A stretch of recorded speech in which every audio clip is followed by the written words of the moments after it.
Hello, everyone. I'm Christina, and we are in a very important time in history. Our future is looking a little bit dim. So, considering everything that's been going on, especially a recent meeting between Putin and Macron, there was a little thing that was said: prepare for the worst. All right. Excuse me. And because one of our subs and one of my good friends, Tammy Porter, decided to suggest EMPs and fallout. I thought that was a really great subject. So I went and did a lot of research, and there's so much that we were going to talk about tonight because knowledge is power. Okay. Those that are prepared well do better. Okay. And this will probably do better for people that have already been prepping their food and water supplies to a great degree. Okay. Because at this point, it's getting to where availability of items is about to drop significantly. It was already short in a lot of ways, but now you might not be able to get the things you could have had before. So before we get too far into this, don't forget to like, subscribe. I love it when you share the videos. It really helps everything out. And by all means, comment. Always love that. Hello, Adrian. It's good to see you. And B Ran.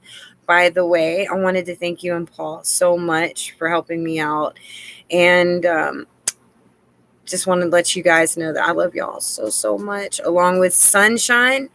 And last time there was a live chat donation of $5, but I was getting off of the air. So Hava Alexander, I wanted to reach out and say thank you to you also. Y'all are just so wonderful. God bless you, especially in these times. All right. So do y'all want to go ahead and get started? Because there's a lot to go over. Some you may know, some you may not have thought of or know yet. Okay. Oh, wonderful. We're getting some thumbs up. We're getting some people in. Let's go for the meat of this already. Alrighty.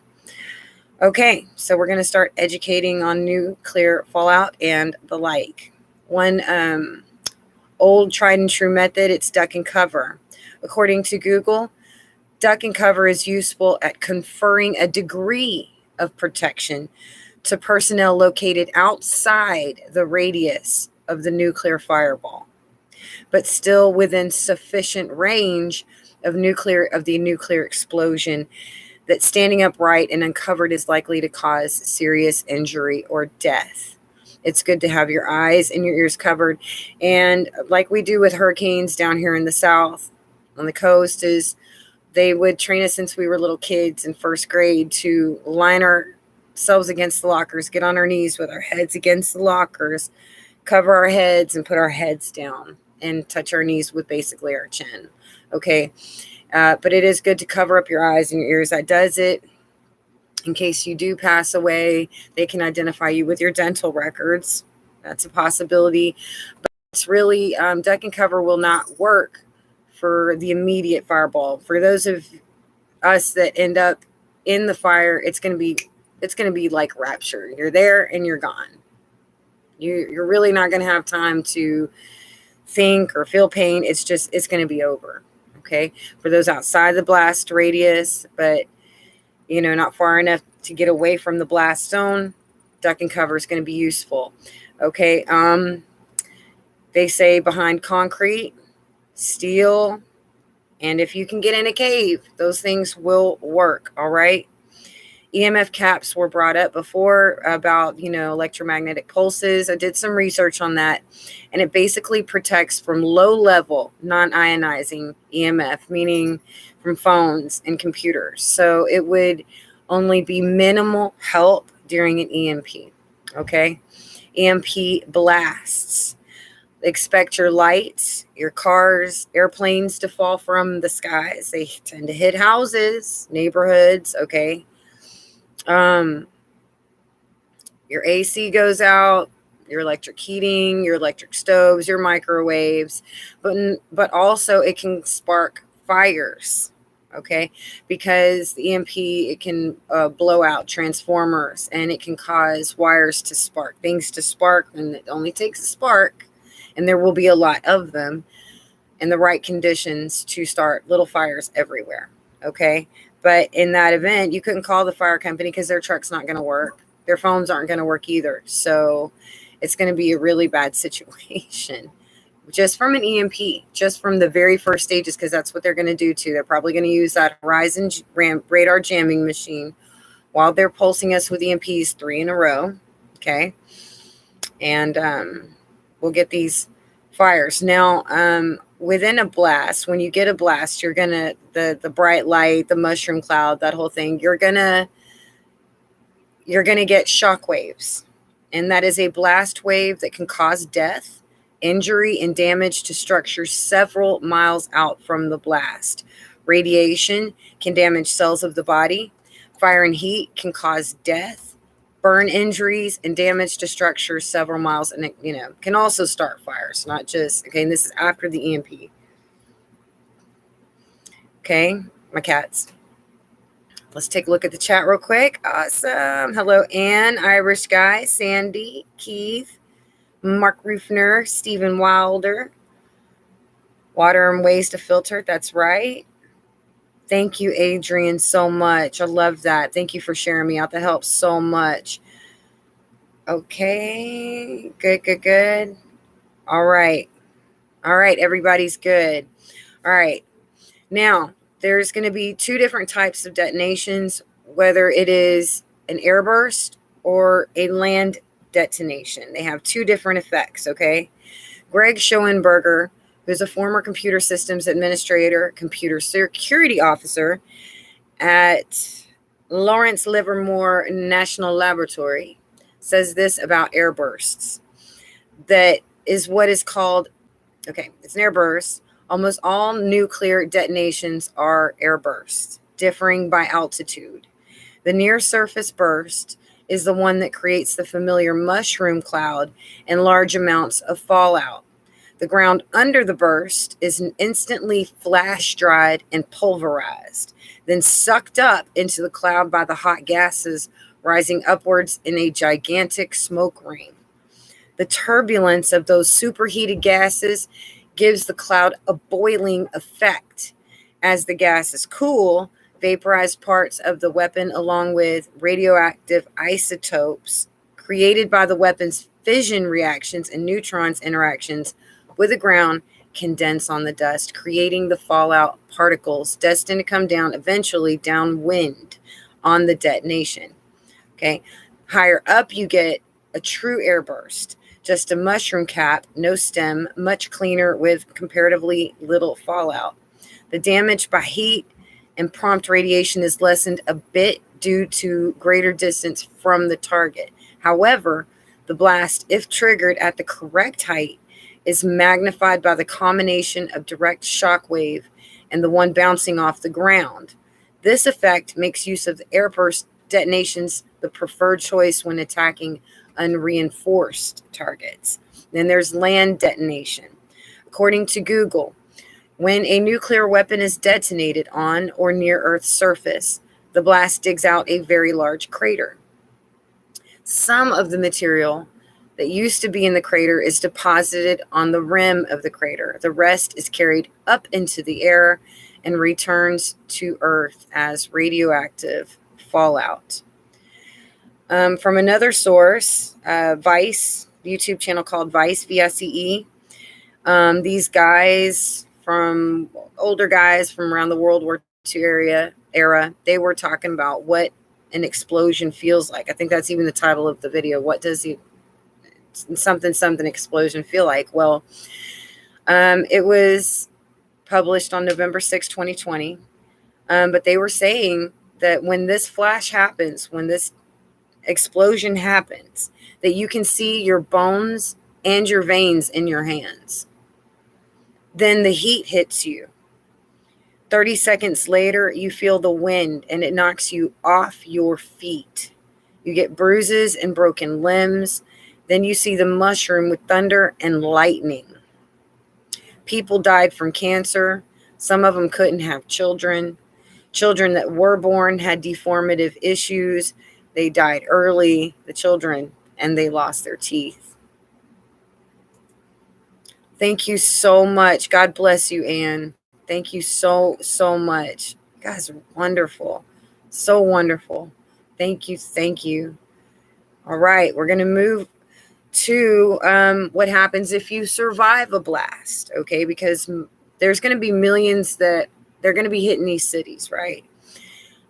But there will be millions of people more that did not die in these blasts, that did not get sick.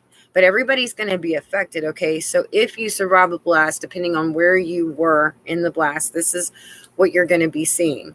Displaced families. People are going to, they're not all going to be at home together as a family. They're going to be at work. They're going to be at school. They're going to be doing whatever they do, waiting for somebody to get out of surgery, whatever.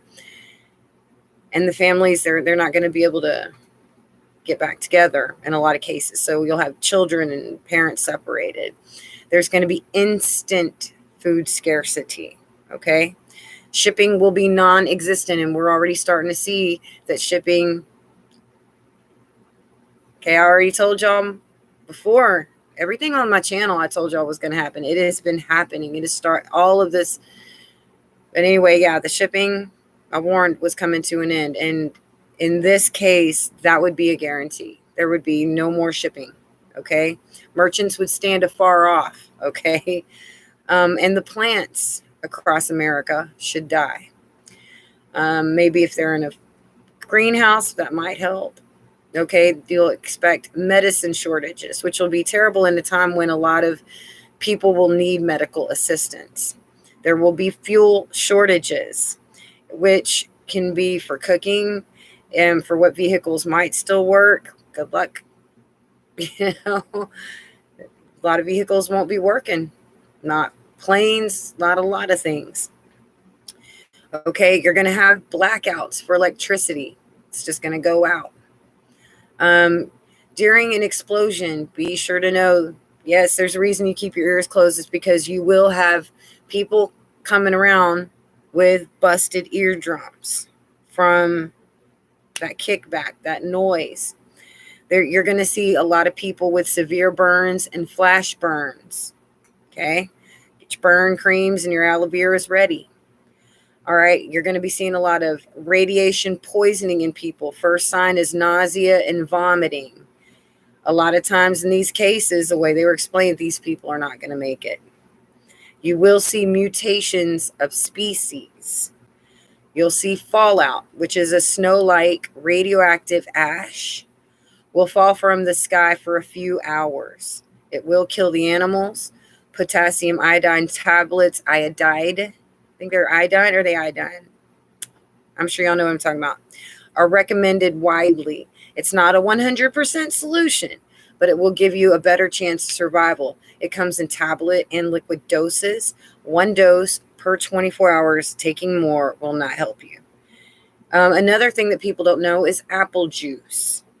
I'm not talking your $2 apple juice. I'm talking real apple juice, because it has pectin in it, will also help you in that situation. So something has gone off, you're surviving, drink that, because the pectin helps, okay? Straight up apple juice. Can you get sick helping someone with radiation poisoning? According to Google. But once a person's skin and clothing are washed, his or her ability to expose others to radiation is eliminated, Karakappa said. If they ingested or inhaled radioactive material and it has been deposited inside of them, there is no way that they're going to transfer that to other people. But again, that's why you need gas masks that cover the eyes, nose, and mouth. Blindness. When you pick up your children, I noticed this on another guy's video, and I made that comment there. They saw an explosion. Because he'd been walking with his kid down the driveway or dirt road or whatever. And when they started to see the explosion, the first thing he did was he picked up his kid, and usually put your kid chest to chest with you, right? He starts running away, but guess what? His kid's eyes are facing the blast. So something very natural could be just that one little thing you need to watch out for. Make sure that both of you are turned away from it. Okay. Blah, blah, blah. Firestorms, you will see those. According to Google, under some conditions, the many individual fires created by a nuclear explosion can coalesce into one massive fire known as a firestorm. The directed inward, wait, the combination of smaller fires heats the air and causes winds of hurricane strength directed inward toward the fire, which in turn fans the flames.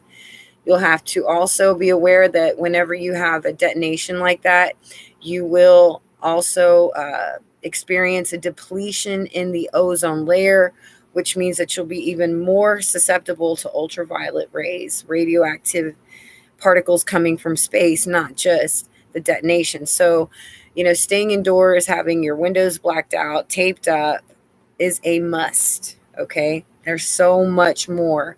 Hello, Robert. Good to see you. Sunshine. Everybody's here. That's wonderful. It's wonderful, wonderful. Y'all are just the best. Okay. Ozone depletion. All right, snow-like dust particles falling from the sky that emit dangerous levels of radiation. That is fallout. If you don't have a gas mask that covers your eyes too, use something to cover your nose and your mouth, like a wet cloth. You might have to stumble around with your eyes closed if you can shower, because a lot of times blackouts, forget the water pumps. There are a lot of electrics, okay? They say if you can shower, you put your clothes in a bag and get that away from you. If you can shower, don't use conditioner. It says it binds the particles to your hair. Use shampoo, fine, but don't use conditioner when you're washing radioactive whatever off of you. Okay? Take the clothing you were wearing, anything that you use to clean you, shoes, hair clips, etc., and put them in a container. Get the container as far away from you as you can. Be thorough in your cleaning. Water is key. You may have to stay indoors for 2 weeks, and that's where having an AM/FM radio, extra batteries, is key here. Sewers and waters may not be working or viable. So when you think about staying indoors somewhere for 2 weeks, do those toilets pretty much work? Not unless you have water to put in that back tank. You know what I'm saying? So you might have to get creative. There are people that have buckets and they have like bags and those little pool noodles as like a seat, and they put some sawdust in the bottom of that bag. You might have to have like a different kind of toilet to use instead of your own for a little while. Yeah. Water, sewers and water is going to be a problem. It's where the baby wipes comes in. It's where your mouthwash comes in, paper plates. Okay. They've even got like a powder that's kind of like a shampoo. Still, at this point, cilantro, I think, will be a key, because it's good at removing heavy metals from soil or even drinking water. It's true. When we look at the long-term effects, because we were really looking at short-term effects, now we're going to look at long-term effects. We are talking about nuclear winter. According to the medical implications of nuclear war by the Institution of Medicine, 1986, by the National Academy of Sciences, National Academy Press, Washington, D.C., the direct efforts of a nuclear war, the killing and maiming effects of the blast, the thermal pulse, prompt nuclear radiation, and firestorms are too horrifying for the human mind to comprehend. Following a major nuclear war, approximately 1 billion people would be left dead. And millions more, probably hundreds and millions more, would be injured. Ambio, 1982, that's the reference, still 3 to 4 billion people around the world would find themselves alive once the thousands of megatons of nuclear energy had been released. Besides the destruction of shelter, food, means of transportation and communication, and radioactive contamination, nuclear war survivors would find their physical environment, particularly the atmosphere, radically changed. Dust lofted by the clouds, generated by atomic bombs, and especially smoke from fires in cities, forests, industries, and oil refineries would darken the sky. A simple calculation in which one takes the total amount of smoke, about 200 million metric tons. Try carbon tax in that. A simple calculation, right, that might be introduced in the atmosphere by the nuclear war waves and distributes it uniformly over the middle half of the northern hemisphere indicates that more than 99% of the sunlight would be absorbed by the smoke cloud. No sun's getting through. Your plants are going to die. As a result, land surfaces would cool, particularly near the interiors of continents where the buffering action of the oceans would be less effective. This nuclear winter effect is the exact opposite of the greenhouse effect, which maintains most of the Earth's surface at above freezing temperatures during warmer seasons. Nuclear winter would have its greatest impact if the nuclear war occurred during the summer, because the incremental change in the amount of sunlight that would reach and warm the Earth's surface would be greater then. So it'd be worse if it hits in the summer. Furthermore, during summer, plants are not in their dormant states and would be most vulnerable to sub-freezing temperatures. Of course, it is not possible to predict the season in which a nuclear war might break out. It is possible that a large fraction of smoke aerosol would be removed within the first few hours by precipitation. For example, an estimated 5 to 10 centimeters of rain fell in Hiroshima 1 to 3 hours after the blast. Dust, rubble, and large amounts of radioactive matter were concentrated in the black rain, they call it black rain, that spread over a wide area, creating many secondary victims. So the black rain will cause secondary victims, more victims. So you're going to be looking at soil and water contamination, freezing conditions, and starvation. When it comes to shelter, cars are not good shelters. If you're in a car, find somewhere else if you can. Okay, period. You can look for caves, again, concrete, steel, and some people even say soil. But, again, if it's a near land detonation, it makes this craters. So, how far do you dig, right? So maybe caves.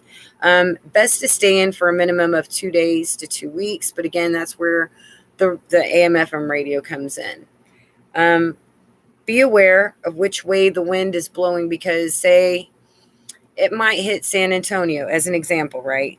But the wind's going to be blowing east. So any of the towns that are east of San Antonio, or depending where they're gonna suffer problems too. They need to have their windows, right? So you need to know that even if you didn't get hit, where's that wind going? And if you're from your area, usually you'll know where you can tell which way the wind is blowing, right? But that is just an important piece of information to know, that just because you didn't get hit doesn't mean it's not gonna get to you very, very soon. Yeah, so that's why you stay in for a couple days, at least 2 weeks. Okay, let's check the chat. Hello, Calico 45. Oh, thank you, Sandy. Okay, just looking at the comments. Hello, Robert. All right, we're doing so good.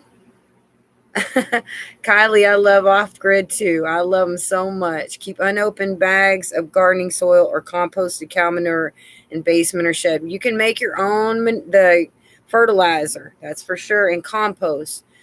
Keep seeds in a metal container like popcorn tin. That is great advice, Adrian. I'm going to head to downtown. I'll go to the Nuke. I don't want to be here after. That's all a decision we're all going to have to make, really. A lot of people are thinking the same thing, Dunamis. That's, the stores where I'm at right now, they're already starting to tell me that everything is selling out and they're not getting any more in. Okay? Just between me and you guys. Okay? All right. Okay, so we were talking about shelter next. Caves, concrete, steel. Remember that. The way the wind is blowing. And it was interesting because even my daughter is 18. She's still homeschooled. But one of their lessons that's come across now, it's literally called How to Stock an Air Raid Shelter. Now, A lot of you probably have your air shelters already stocked, but a couple things to go into and really think about. Radio, the AM/FM radio with batteries or solar or a crank to it. You want to have water, fans, backup batteries, medical supplies. Trust me, you're going to need medical supplies, bandanas, stuff like that. Food, gas masks, change of clothes, because you've got to get out of your clothes if you've been in that fallout. So you're going to need some changes of them. You're going to need seeds, because eventually you're going to have to plant again. Entertainment like cards. You're going to have to do something besides look at those four walls. You're going to need protection. Okay. I'm not talking about making babies either. I'm talking protection, Rambo. And maybe even Geiger counters. Who knows, right? I also ran across this video that was it was creepy in the sense that it was made 3 years ago. It was published on YouTube 3 years ago by an independent creator, and immediately starts talking about the things that we've been going through just the last 6 months up to now. And it even names the date. It's March 4th, 2022, but it was published in 2019, and it goes through whys, the hows, everything that's happening, what's going to happen next. It talked about NATO. It talked about how we'd be doing the solidarity with NATO and Article 5. I left the link to this YouTube video in the description box, okay? You definitely want to check that out. It was, if there is anything, like if you're sitting here wondering, I wonder how this is going to play out. I wonder why certain things are happening. I wonder how this is going to go. I think this video, I'm serious. Y'all watch it for just a minute and you'll be gasping like I did. And you're sitting there going, this guy is talking about this like he published this yesterday, but he published it 3 years ago when nobody else really was talking about it or thinking about it. Ukraine wasn't a thing in the news. So I'm really, if you are looking for the truth and you've got some guts, watch that video. And I'm not lightly recommend. I'm saying you really need, let me know what you think. But it comes off as like the playbook. All right. Before we get to the end of all these things, trying to kick stuff off the couch. I got both my cats up here. Let me check the comments, Super. Sorry, instant mashed potatoes. Yeah, I got to have instant mashed potatoes for real. Make sure you have water for that. CP said Europe is buying up tens of thousands of gas masks and hazmat. See? And the video, it's going to be in my description box. It's like the first one up there in the description box. It's like, it's called What If There Was a Nuclear War Between the U.S. and Russia? That's the title of it. But it's in the description box. I think y'all are going to be really shocked. Why wouldn't you be able to chat, cowboy? You're very welcome, Anne. It talks about all of that. It even names dude. It talks about how Germany and France get involved and what's going to happen to them, and Poland. Dude, just my 18-year-old daughter, I said, watch this. She at first was like, oh, Mom, it's 14 minutes long. And I'm like, watch just a second. Before I know it, she had the mouse and she's watching it. And so then she had to show it to her older brother. And Micah, he watched it, and they were like, oh, my God. So I'm not trying to I don't want y'all to underestimate this recommendation. Oh, you are so welcome, Tammy. You had a wonderful suggestion. For real. For real. Okay. Yeah, they talk about solidarity with and NATO and what happens with NATO. The whole thing. I mean, it's like all the stuff that we're already. Anyway, you'll freak out. Okay, some other things that I thought were interesting in the last few days was Stephen Bendanoon said that Planet X will enter our solar system by September. So you know things are heating up, right? By the end of the year, he says, it will begin to affect the planets as it comes near. First of all, it's been affecting the planets, okay? But I think what he's saying, there's going to be a kick up of what we've been seeing. And he's saying expected arrival December 26, 2023. And I remember one of the first videos that I did back in the day. It's like one of the most popular. I said I kept getting this bad feeling about Christmas. I'm like, I wonder. Okay. Another interesting thing, Ice Age farmer reports that shipping is grinding to a halt. It's already, I told y'all one day shipments would stop. That is starting to happen now. Okay. I'm telling you, the retailers around here are already telling me that their boss didn't find it. I know it's hard, but find somehow. And they're like, I can't find anybody. Things are flying off the shelves. They're selling out of everything and nothing. They're having a hard, dude. There's, everything is shutting down. Okay. I hope that y'all have been prepping before now. All right. We also have videos that have come out of Russians taking food and store safes out of Ukraine. And prophecy teaches that Russia will be coming to take a spoil. So, like they're doing in Ukraine, they'll be coming for whatever they can get here, your food, your water, your gas, whatever. So keep yourself safe. Keep your things covert. Okay. Covert gardening. Okay. But it won't just be them. There will be regular American citizens coming after your food too. So be very careful.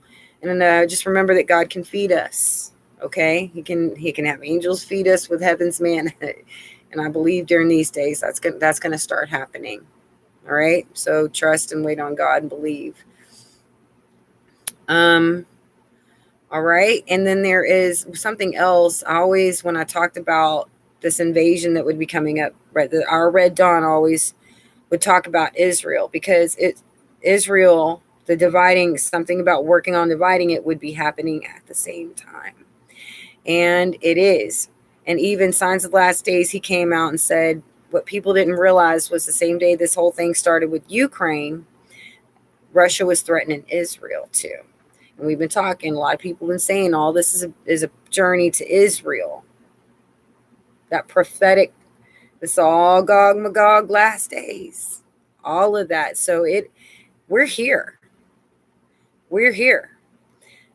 Millions of people, because this day that's coming, this Red Dawn, this is inevitable. It's inevitable. It might have been postponed. Maybe, I don't know. But it was always going to happen. We're going to lose millions of people in the cities, and because of war, the actual soldiers and the civilians. Okay, we're going to lose a lot. But a great thing is going to happen when they go for Israel. Something that is so big spiritually that even the Russians will know that He is God and that He is in control and that He's, you see what I'm saying? Something amazing as of that. They're going to be crushed. And it doesn't matter how many people, how big the armies are. Israel is forever. Hello. Yes. Mwah. Cities will be death traps. Coasts also. Covert gardening. Yes. Yes. We're going to have to get used to wearing clothing that isn't so bright, because you never know when you need to run. So get out of the habit if you wear things like hot pink and neon green, bright yellows. You know what I'm saying? Bright colors. Start wearing darker colors. You understand? Like olives, beige, dark purple, black, gray. You see what I'm saying?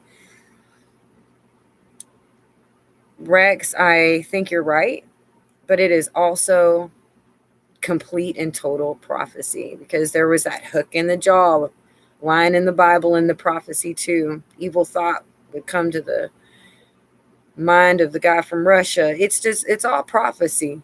This is supposed to happen, and it's done in such a way so that we know that we were being told the truth about everything, and that God is God, that Jesus Christ is Lord. He is our Messiah, and we're gonna have to deal with our sins. We're gonna have to deal with the repercussions, right? Pamela, Israel has the biggest supply of natural gas in the world. That's nice to know. A strumming, good to see you. I wear dark purple, makes me stand out too. Oh, well, do what you think is right. Thank you, Adrian. Good to see you, Micah. Millions will perish immediately after we were taken up in the rapture. Well, we don't know when the rapture is going to happen, to be honest. But I will tell you that being taken up suddenly in the rapture and suddenly being taken in an explosion probably isn't much different, because it's both that fast and it's a lot of people going at one time. I really wouldn't know the difference, because being in that explosion, it just happens so fast you don't even have time to blink. It's done. You're done. White and gray for winter. There you go. There you go. Clarissa's thinking correct. You got to think about your terrain. Be like your animals, match the terrain, be that chameleon. Okay. Around here, where I've got a lot of woods everywhere, I'd probably want to wear grays, beige, and olive. Okay. Doesn't matter. I mean, we're all going to die at some point. It's like, we're going to die with some honor. We're going to die with some hope. You know what I'm saying? It's like, when are we going to be ready to go? No matter how. I mean, whether it's rapture or we die, are we ready to stand in front of our Father and make an account for our life? And all the words we spoke, all the love we gave, and all the love we didn't give. Okay. But when it comes down to, you're looking at prophecy, the inevitable, and the inevitable means millions of lives. You really got to stop messing around with your sin. You know what I'm saying? You need to start perfecting some things. All right. So if you're going out and partying with your friends, cut that out. You see what I'm saying? If you're quick to lash out when somebody hurts your emotions, watch it out. You got to be more careful. Okay. You got to give an account. Let me tell you something. Those children may be yours, but they're God's first. And you have to give an account for how you dealt with your kids that God let you borrow. Okay. One of my children passed away. And I had to remember, when I'm like, why did you take my kid? He's like, well, he's my kid, really. He had to remind you were borrowing my kid. Okay. Y'all get me? Our times here are short. They're not guaranteed. And in the last days, time is short. Time is short for all of us. There's going to be very few of us that are alive today that will be alive at the end of all of this. Armageddon. All right, y'all. I just wanted to give y'all some information, some things that you might want to know. Okay, remember apple juice, gas mask, caves, start looking at your terrain, start making sure that when you get up every day, that you're prepared in the right clothes, keep yourself clean, know where your go bags are. You see what I mean? Be ready to take action because it's going to happen suddenly when it does. Okay, everything's going to look fine and normal, and then boom, the sirens will go off. And when you hear them, you have maybe 10 minutes. Okay, it's going to happen really quick. All right. I love you guys. God bless all of you. And don't forget, share the videos, like, subscribe, and I will talk to all of you very soon. All right. Mwah. Bye, y'all.